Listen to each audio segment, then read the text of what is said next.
दोस्तों, एक बार फिर एक कविता आपके सामने लाया हूँ। यह भी अंग्रेजी कविता है, लेकिन बहुत ही सुंदर कविता है। यकीन मानिए, जब आप इस कविता को प्रत्येक शब्दों से परिचित हो जाएँगे, तो एक चीज़ तो आप ज़रूर सीख जाएँगे कि आप और आपसे बाहरी लोग, यानी बाहरी कहने का मतलब यहाँ इस टाइटल है इसका, इसलिए मैंने यहाँ बाहरी शब्द यूज़ किया। बाहरी कहने का मतलब कि आपसे हट के, आपके जैसा नहीं, यानी विकलांग, हैंडीकैप्ड। तो ये बहुत ही सुंदर कविता है। कभी ऐसा हमें सोचना भी नहीं चाहिए कि मैं अच्छा हूँ और मेरे सामने वाला अच्छा नहीं है। मैं जितना कुछ कर सकता हूँ उतना वो नहीं कर सकता है, तो उसे ज़िंदगी में जीने का यहाँ हक नहीं है। हम सबका बराबर हक है दोस्त। हमें किसी तरह से मानवता के नाम पे, मनुष्यता के नाम पे उन्हें मदद करना चाहिए। यही हमारी धर्म है। तो इस बात को हमेशा याद रखिएगा और यकीन मानिए, जब आप इस कविता को पढ़ेंगे, समझेंगे, तो हो सकता है कि आपके माइंड में जो गलत चीज़ें चलती होंगी वो निकल जाएँगी और आप किसी के प्रति, किसी विकलांग, हैंडीकैप्ड के प्रति दया दिखाएँगे, क्योंकि उसे भी यहाँ जीने का हक बराबर ही है जितना हमारा है। तो इस लिहाज से तो बहुत ही सुंदर कविता है ये। अब इसका टाइटल है द आउटसाइडर।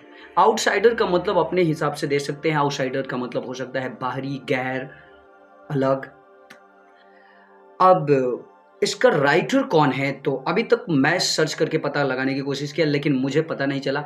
तो मैं रिक्वेस्ट करता हूँ कि अगर आपको पता चले तो डेफ़िनेटली कमेंट बॉक्स में ज़रूर बताइएगा मुझे कि इसके राइटर कौन है। तो चलिए मैं शुरू करता हूँ। बहुत ही सुंदर कविता है, प्रत्येक लाइन से बहुत कुछ सीखने को मिलेगा। इमोशनल कविता है ये।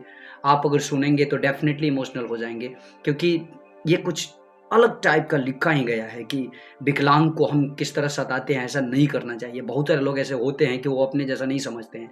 तो यहाँ इस कविता को उन लोगों को समझाने के लिए दिया गया है।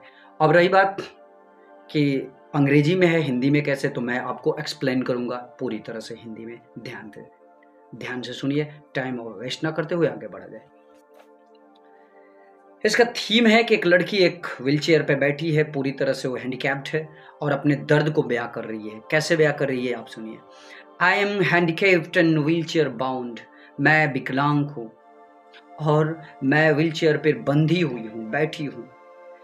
Expected to sit and not make a sound. लोग मुझे चाहते हैं कि सिर्फ कुर्सी पर बैठी रहूं और कुछ ना बोलूं। कितना खूबसूरत लाइन है। Expected to sit and not make a sound. लोग मुझे चाहते हैं कि मैं कुछ ना बोलूं और सिर्फ कुर्सी पर बैठी। Just to smile and let the world go by. सिर्फ बैठ करके मुस्कुराऊं और दुनिया जैसी करती है वैसे करने दूं। जाने दो, दुनिया के बारे में ना सोचूं।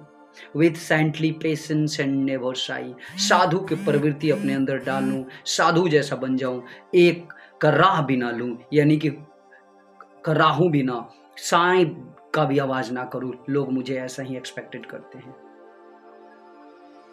इनसाइड माई हेड, अब देखिए यहां पर अपने दर्द को बता रही है। Inside my head thoughts come and go.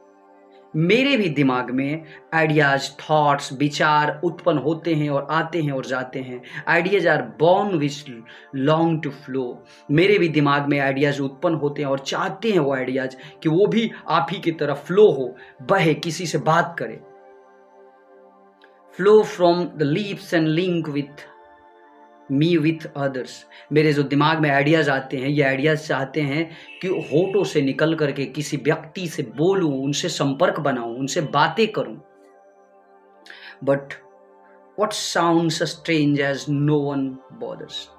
लेकिन मेरे जो आवाज़ है ना, ये थोड़ा सा अलग है, हटके हैं, बाकी सबके जैसा नहीं है। यानी कहने का मतलब यहाँ ये है कि ये लड़की पूरी तरह से बोल भी नहीं सकती है सही से। जितना साफ हम बोलते हैं, हम लोग बोलते हैं, उतना नहीं बोल सकती है। आगे है कि my tongue and lips do not as I ask.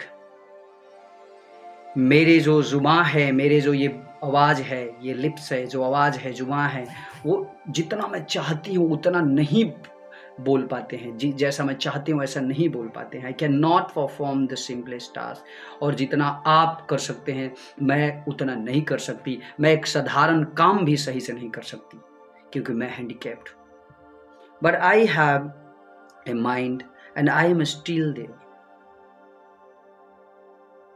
मेरे पास भी दिमाग है और ये शांत हैं। Don't lock me out in your ignorance there। और फिर यहाँ लड़की कहती है कि मेरे पास भी दिमाग है, मैं भी स्थिर हूँ, मैं भी शांत हूँ, मैं भी मतलब कि बोल सकती हूँ।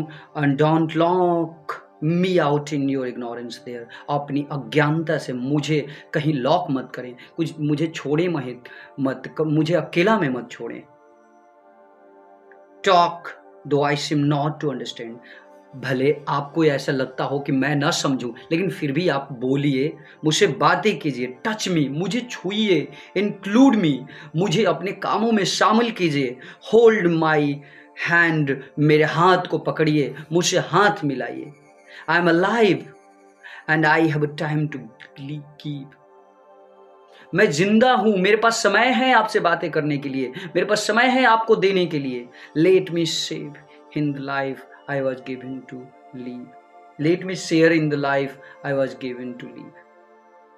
मुझे भी अपने जिंदगी की ये खुशियों को आपसे शेयर करने दो, क्योंकि ये ज़िंदगी मुझे जीने के लिए मिली है।